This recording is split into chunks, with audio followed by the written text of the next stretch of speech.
Say hi to YouTube. This will be on YouTube later. We gotta have this Kubera and Kubera 10 discussion. I thought the chapter was good. I thoroughly enjoyed it. One thing about this series is Kurigam's always been able to make dialogue very enticing. Like I care when they're speaking, even though they don't fight that much. And that's not something that I can say that I care about. I think a lot of Eastern storytellers do well. Sometimes I really don't care about their dialogue. I wish they would just shut up and fight. But let me see what you guys are saying. Leez is pissed. She was born in the wrong race. She was humans. So what I'm reading is Lila got them Leez-sized milkers. Yes, sir. This makes sense. I thought it was just blood in the darkness. Yeah, like I thought it was just shaded because of the way it was and probably a little bit of such censorship. I mean, yeah, it's fine. Fire chapter. Like and close, I hate him, but it really Rachel, good job. Chapter was super dope. I read the last three at once alongside this one, so I got that boost. I feel it. Probably my favorite out of this arc so far. I'd probably agree with that. I can't remember the earliest ones, but I'd probably agree with that. In this first arc that I'm reading weekly since catching up, so I know the reread's gonna be a real good experience. You're gonna notice a lot of things, the foreknowledge that you have that were kind of planted really early. The entire arc is great. I like seeing Asha and Lila. Yeah, most people would have Ashton Sagara fight, but Curry chooses verbal battle. Hello, YouTube. Remember to like and subscribe. Yeah. Or WTV. Yeah. Oh, whatever. I thought that was an acronym for something. Like laser. Did y'all know laser was an acronym? I know that now. Okay. First thing I do want to talk about is something you brought up earlier when we're doing a live reaction, and that is I probably will just pull this up here and there when I need it. Because who gonna stop me? They're not gonna beat my ass. I really like Asha's admittance of basically almost her saying that she didn't adhere to logic and reason. That she kind of just believed that she was chosen by the gods. I want to go back up a little. I think it was somewhere around here. Let me find it first. But I think that is a pretty significant admittance on her part. She's pretty stubborn. She's pretty old man moment. She's pretty prideful and things like that. So you wouldn't necessarily expect her to just kind of admit something like that out of nowhere the way that she did. I was a little shocked. I didn't expect it. Asha is worse and devastating in verbal battle. Wrong person. Lila was better at manipulating. I think Asha is dangerous physically too, but she cuts deep with words. I would say. Let me see this. They already knew my actions. What a prediction of himself. They threw you bait. That's an obstacle. Sounds like you were also deceived. Yeah, there it is. That's right. I'm gonna pull it up. That's right. I thought I was chosen, but in reality, I wasn't. In the end, I didn't like being toyed with, so I flipped. But that person swapped at the table. I made up my mind that I would definitely would not act according to the wishes next time. So they got her. So everybody gets got sometimes, and even Asha's like they got me. But what's interesting is to know that there's a part of me that's not too shocked that Kubera, the god of Earth, is the one that's kind of doing all of these things. But I still wish it was kind of Vishnu. But it had to be somebody with kind of some type of connection to timey-wiminess. Yep, that is real significant because looking back, Mirha was able to depict the deal offer as a con. Yeah, she knew off rip.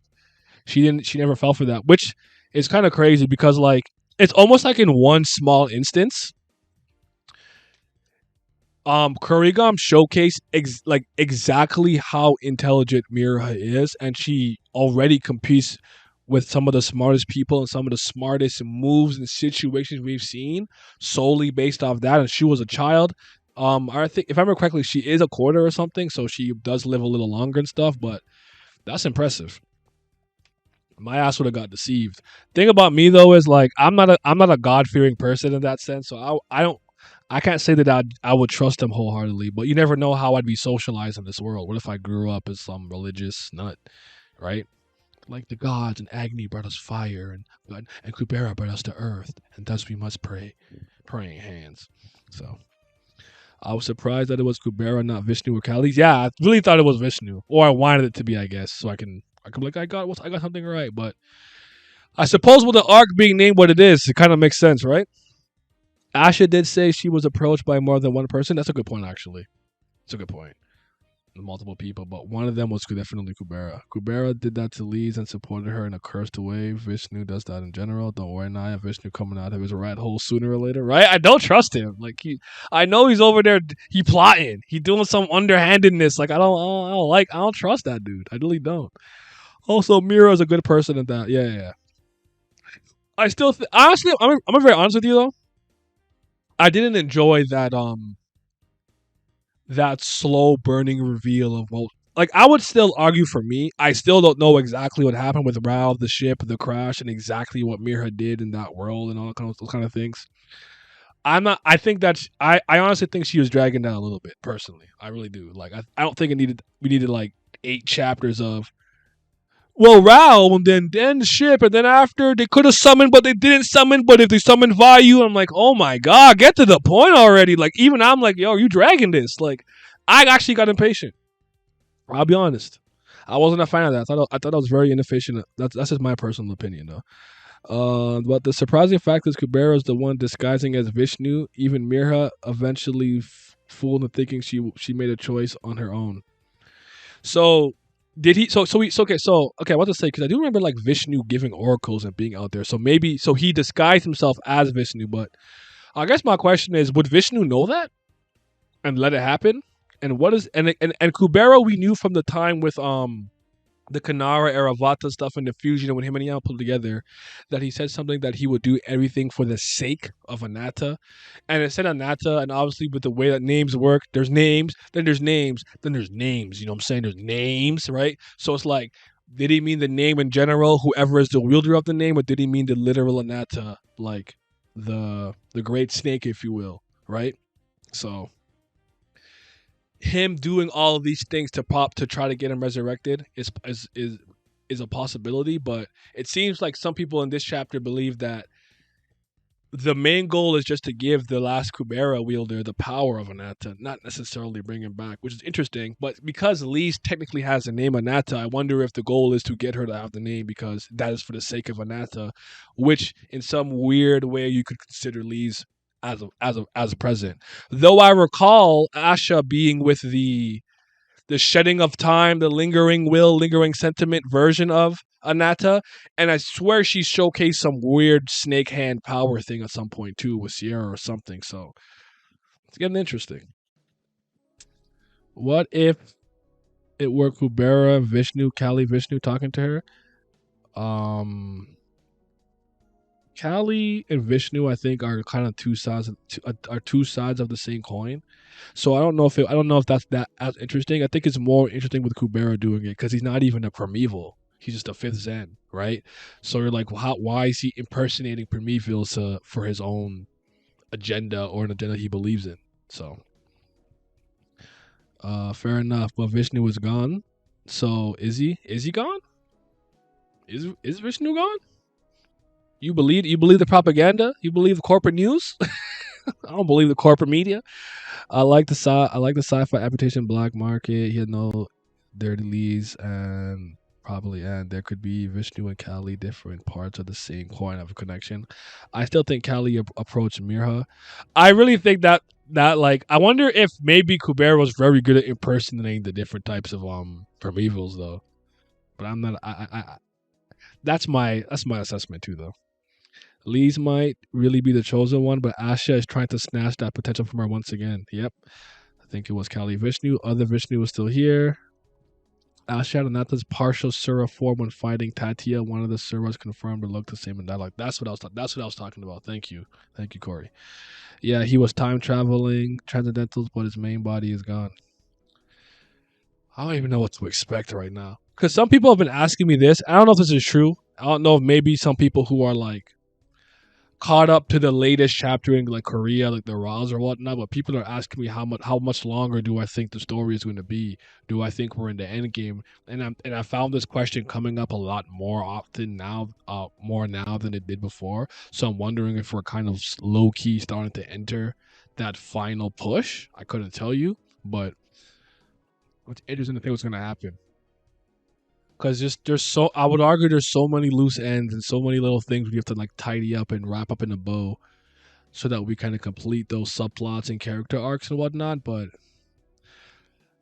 Despite me never knowing where I'm going with the story, I'm never upset about it because I don't think Kurigan really lets me down. I'll be honest. So I remember Vishnu fucked over Gandhara and his whole clan. Granted Gandhi's a dummy for trusting him. Facts.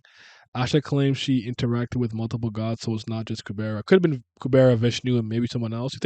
You think possibly it was Kubera, Vishnu, and Kali that she got an oracle from, or whatever? Korigam did say something about approaching the end. Did she? Did she really? Did I read that already, or was that something that happened later? Maybe I. If it did, it was 75% is not as much. It's not as far as I would think. I thought that some people thought it was. 65% is not really like super end game to me. End game to me is kind of like 80, 75 to 80. But fair, fair, fair, fair. Yep. In Vishnu's nature to guilt tripping people. Not that Kubera didn't do that. We're getting a lot of exposition and close threads from the previous seasons too, though. So maybe that's why people are asking. That's not a bad point because even with some of the flashbacks and seeing how everything connected in Maruna, yeah, you're right. We are starting to kind of tie. But like to me, that's kind of how I think most stories should tie up their mysteries, especially if they're going to add some where it's like as it goes along, it's the earlier ones somewhat get like cleaned up as it like catches up, and then you might add a couple more. Don't just add mystery for mystery's sake and never um address any of the previous ones. Huh? Yeah. Where was I? 65%. This latest chapter had a lot. That's a good point. Also, that Ra was super wealthy. Yeah, Ra got grab bread, apparently. Maybe Callie and Kuberi working together and Callie does the impersonations. Hmm. I guess the question we would have to ask ourselves is well, two things, I guess. We'll go with this line of thinking first. If the point is to resurrect Kanata, why would Vishnu, Kali, and or Kubera care? What do you guys think? I think for Kubera, the god of Earth, we have a decent answer. But why would Kali care or want that? And why would Vishnu care or want that? I guess would be the question. If it's really to give the last Kubera the power of Anatta, why does Kubera want that? Why does Vishnu want that? Why does Kali want that? I think if we can answer those questions, we got ourselves a little theory going here, so to speak. If that makes sense. You say wild stray? Oh, fuck that burger, man. I can't believe he's fucking that story up. I'm so mad at him. You're making pirates not raw right now. I keep forgetting what it said exactly about the end. Tiara might answer if you ask her on Discord. If she busy, I'll bother her now. I'll ask her later. I actually do think Kali Vishnu are all in cahoots. The one that would never shock me is Kali and Vishnu, just because like I've always seen them as like two sides of the same coin, you know. So and they both I was laughing. They both just impersonate each other all the time. Like Vishnu just impersonates Kali and defame chaos, and she impersonates Vishnu, and it's like you gotta do the right thing. Or is there part of Vishnu and the lingering will that's just ruthless, but not the real Kali? I'm not sure. I mean, Vishnu too has some minor clones sent ruthless, but he's gone. Do you like when characters speak about the similarities between Rao and Leez?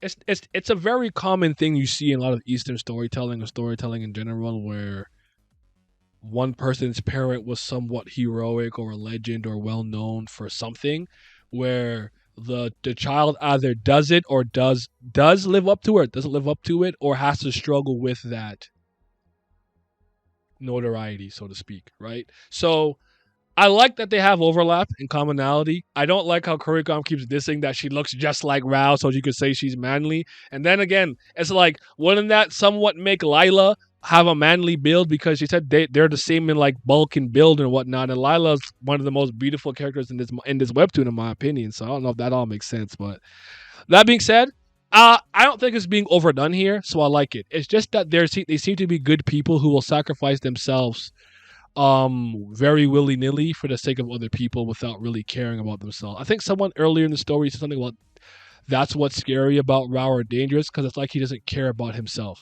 Like whether he dies or just gets completely mangled, he doesn't seem to have any personal self-preservation. He'll just go save who he can, even at the cost of his own well-being.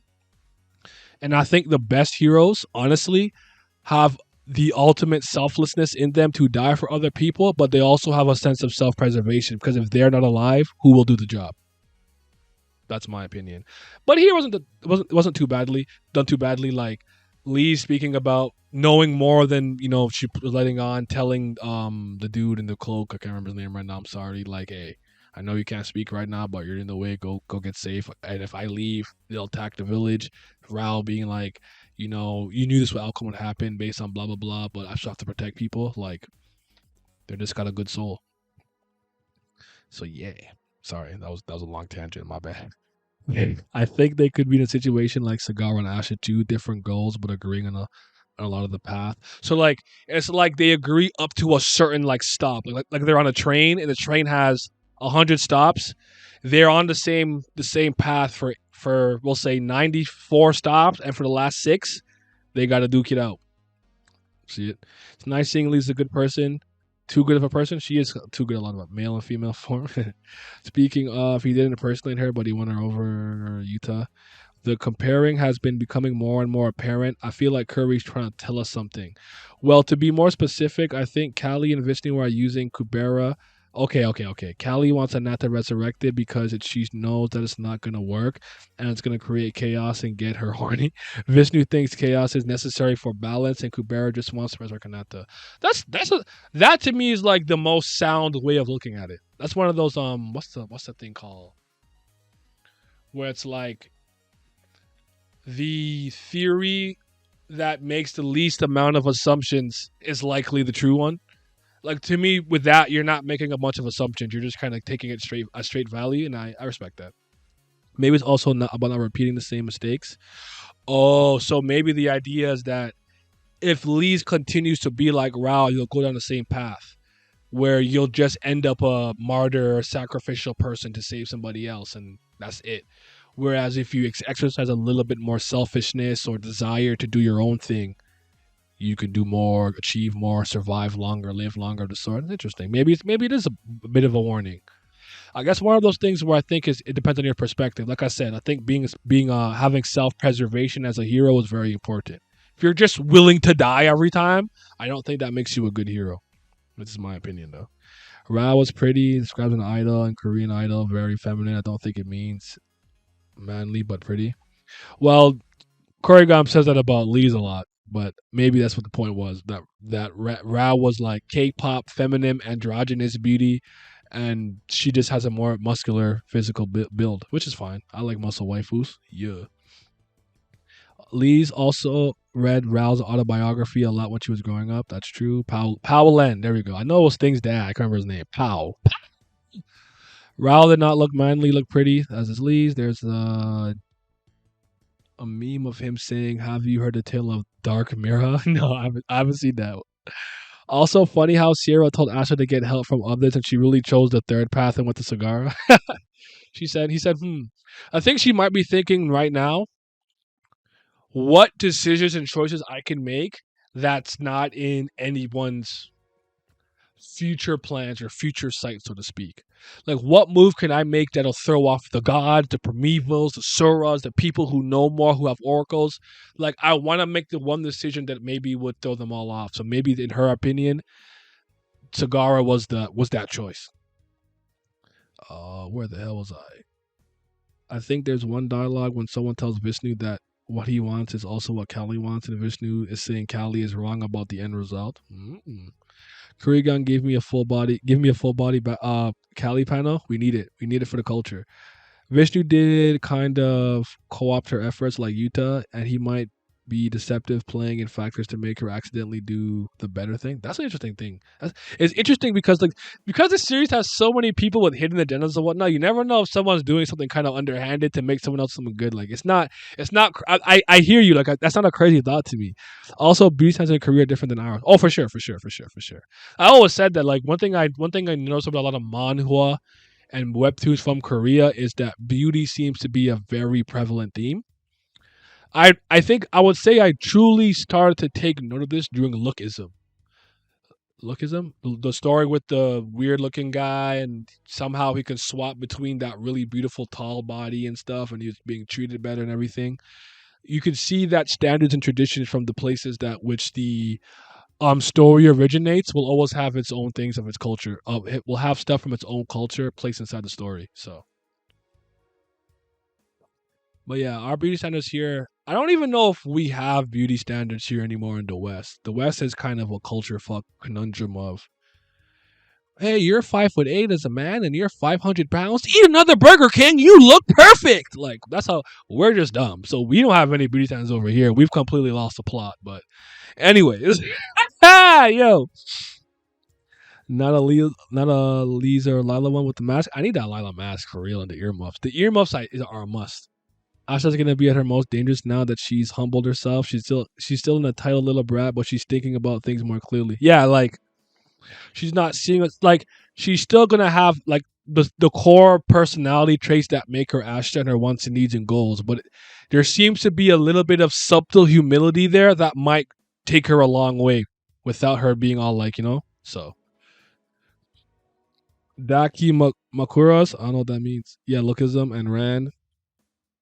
Damn, Ashley's about to be a problem. But I think the story is the most interesting when she's evolved, so I'm very happy to see her doing things and being in the forefront. So we're here for it. What's the Daki? What's that? What's that? Oh, body pillows. Oh, I don't got that. I got this. I got crocodile. That's what I cuddle with. And my son, Shao Hei, in the background over there. Body pillows with character covers. Okay, I got you. I got you. No, I don't have any of those. I don't. It's not my thing. I wanna. There's. I want one of those mouses though, with the anime girl on it, and like the booty has like the pad part for your hand to rest. I want one of those, but it's got to be a character that I actually like though. Okay, we got distracted, but yeah, man, this is a good chapter though. This is a good chapter. I feel reinvigorated again. It's not that I wasn't not invigorated. I just really thought that stuff with Mirha and Rao and the ship and the summon and value and did you summon value and blah blah. I'm like, get to the point, man. Oh my god, I was getting mad. So, do we think Lila is gonna go out easy? Oh fuck no. I'll be surprised. Like, if they really get Lila out the paint like seamless, like pretty like easily, I would argue that it's either she accepted it and knew it was gonna happen and didn't want to fight it, or she really got outsmarted by someone. So if I got a Brilith one, I'd go crazy. You know, Brilith is my goat. I'd go crazy with the Brilith one. Yo. Oh, you know what? I should have had Asha on screen this whole time. I have a PNG that I keep around. It's in my desktop. Where'd I keep that? I should have this on the side here. Yeah, I probably should have this here. It's okay. Ball on me, I bet you would. Backstab me, I bet you would. You're happy that it's time for violence? Absolutely. I'm gonna be very honest. I all the stories that I enjoy the most right now, like your Monstress, your Kuberas, your JoJo's, and whatnot, they're all great. We're doing great things. The art's moving well. I'm liking the characters. The story arcs are great. But no one's fighting in any story that I like. I need some violence. I need some hands right now. It's coming from me. I'm starved for action. I need people getting beat the fuck up. I need people dying. I need people getting bodied. Right? I need this. There's been too much peace in my I say peace, not peace, and not really not peace. It's been pain and suffering and despair, but there's been not enough punches and kicks being thrown. All right, I need more. Momoto. Oh yeah, Brilla Sagara. I'm not a Sagara fan like you guys are. I don't dislike her like that, but she's not high on my list. Like Sagara don't move me. I need 3 Kubera mouse pads: Lila, Kalavinka, and Kali. I will get a Lila. I'll get Brilith. Who my third one be? Who my third one? Who's my third one? Probably Leez, honestly. I don't think about that one. Oh no, Tio. Wow, Tio. I forgot about my girl Tio. Tio, easily. Come on now. Come on, baby. Tio gang. Didn't Leez fight Pow? Kind of a little bit. They kind of like clashed. And then Agni came through the fire with the weird robot thing. So yeah. Hopefully Leez goes ham on Sona next chapter, right? That's his. What did I say? Sola? Bro, I'm not serious. I'm gonna learn some of these people's name. I swear to God. I'm gonna have to have like a board of people with a picture with the name under it chapter introduction, latest chapter appearance. Because it's getting hard, bro. I'm looking at so many characters. I'm like, that's the girl from the class. Like, I'm getting bad with these names, bro. Hope, I need random Marina beat someone up. They've been through all that just to not do anything. Yeah, they had their little tickle butt fight. But I'm like, yeah, still a little bit of hands though. I always laugh because I'm like, why are the characters so strong in this series? They're not gonna fight at all. But again, everything else was done well. It's not an action series. I understand. She says it all the time. It's a fantasy romance. We're here. We get it. But blow some planets up. Fight. Throw some like when like even like Yaksha yeeted Ashura. Like I need more of that. I hope Leez gets to train. Gets proper spear usage. Yeah, that would be nice. Do you think that after this whole ordeal, she gets to go to like someone who could teach her to use a spear, or that's not going to happen? What do you think? What do y'all think? Where was I just now? Yeah, I need some. I need some. That attack she did with this with the sword swing that was moving me. I like that. Give me more of that. The sword of Rui, the dope ass blade.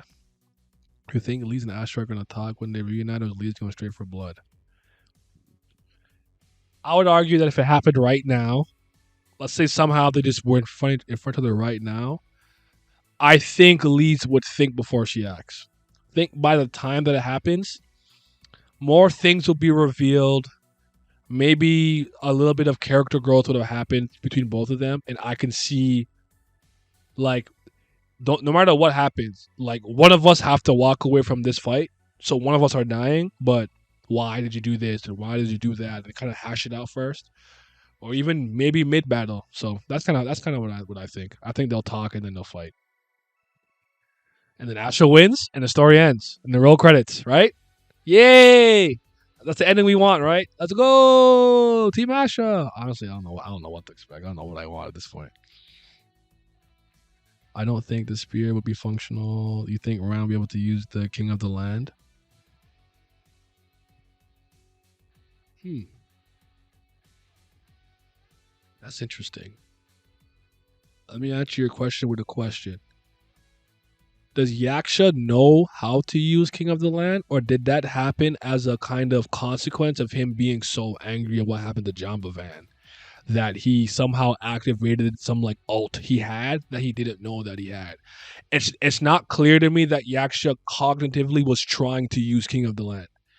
It was like he did the whole thing like have the kid, have a baby, blah blah blah, and after going back in time, then he lost a child and Jambi, and he lost it, and then it like activated the new ability. So that's kind of what I'm thinking. But if like extreme rage is the condition, and him having Yaksha's heart and being part of that clan makes him like the closest thing of the second coming of Yaksha, I wouldn't be surprised if you can use some facsimile of it, but I don't know if it would be as powerful, or it might drain his lifespan or something of the sort. That's an interesting question. I never even thought about that. I'm gonna say no for now, though. For now, I'm gonna say no, but I'll keep that in the back pocket. Lees and Mira haven't talked nowhere near enough for me. I actually agree with that. I think Lee's going straight for the head, no matter what. No matter what, I think they'll talk, but Lee's is still going for it in the end. Yeah, I think she will still want Asha like 6 feet deep, but they might. It might like it's like I'm somewhat thinking of like I don't want to spoil this game, even though it's like a million years old. But if you played Path of Radiance and Radiant Dawn, the conflict with the Black Knight. I'm thinking of what Ike and Zelgius kind of did at the very end. Whereas like you ended up kind of being my teacher in a way, but that doesn't mean you get to live. You killed my father. You die today. This is our final battle, you know? I'm kind of thinking of it like that, where enemies learn to have this weird sort of respect to one another, but that doesn't mean they're not going to have their final confrontation. Winner keeps all. That's how I see it. I don't know though. I could be wrong. And Lee just goes, "Oh nah, give me that head, give me that neck." I don't know. So, yeah. I would like Lee to start swinging. I think they talk, but he's going to anger is the condition. He actually always had the transcendental, but he had suppressed his nature. But I don't know if he mastered it because his belligerence brings out King of the Land. That's also a possibility. He knows he has it, but because he doesn't like to get angry or whatever, it's not something he can control. So I don't know. Asha, why did you do this? I wanted to win, and I wanted your daddy, and I can't get either, so we all losing. Scrap, bitch. Facts. So if Ren's family dies, he'll be angry. He'll be so angry. Activates it. I hope that doesn't happen though. Yeah. Again, I think it's one of those things that depends on how you interpreted that scene. To me, I think what Catan said makes sense. Maybe he always had it because he suppresses his nature. His belligerence is what brings it out. But if I don't, but to me, it seemed like something that kind of happened because he was so mad he lost it, and that was like a consequence of that. I don't know though. Hopefully, he remains sane. Yaksha was even gone in the prior universe. In this, Anatta and Vishnu really kept him peaceful. On God, or another close person. Oh man, yeah. Characters who have like rage amps are always kind of scary and dangerous. Because I never forget where they're like, "Yo, he actually caught Anatta slip and he got a fatal blow." And Anatta was like, "Safe state." Oh shoot, I'm back here again? Like I said, that is crazy. And then it ties into it like just because you're very strong or the strongest doesn't mean you don't have the will to live. I'll never forget that. It's not only weak creatures that have like the desire to survive. And I said, that's a mic drop. That's a bar. I love it. I love it. But there's a part of me that also okay. So I just have something. This is me putting my tinfoil hat on. So bear with me. Yaksha in his in Rand's weird inner world tells him about the ability king of the land and teaches him how to do it and use it. But I feel like it will come at a greater cost for Rand because ultimately he's still not like an actual full body Sura, you know. So I can see him being like Rand. This is a dangerous ability that you need to use that you can use called King of the Land. Blah blah blah. Like I can see his like inner Yaksha telling him something like that. If anything, if push came to shove.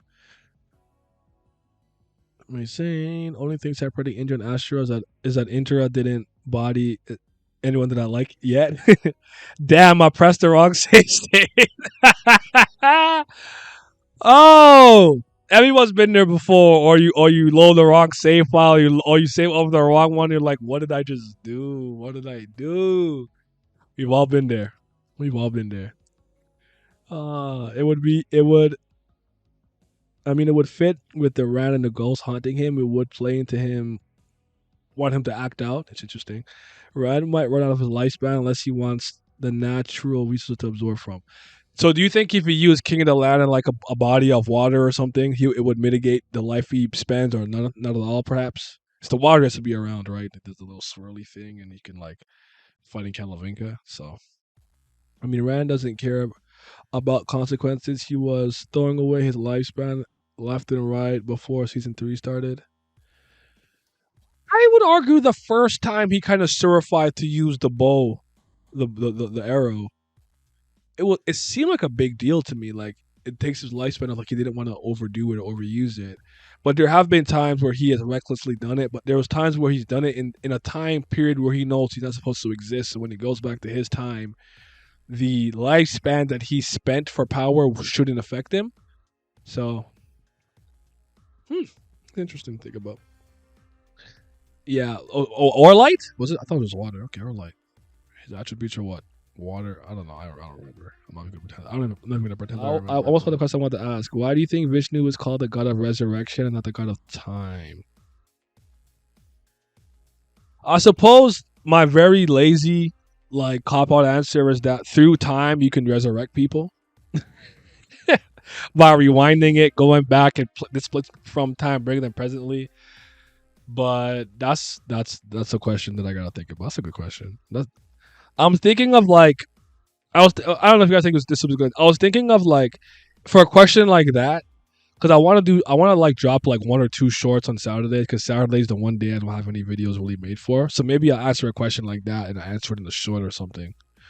I do have some. I was gonna do another Kubera meme short like I did for the erasing existence one. If you guys didn't see that, some of my best work, some of my best meme work. It's about Manasa and Anat at the beginning of the universe, and then getting Kakai'd by Shiva. If you didn't watch that, go watch that. But yeah.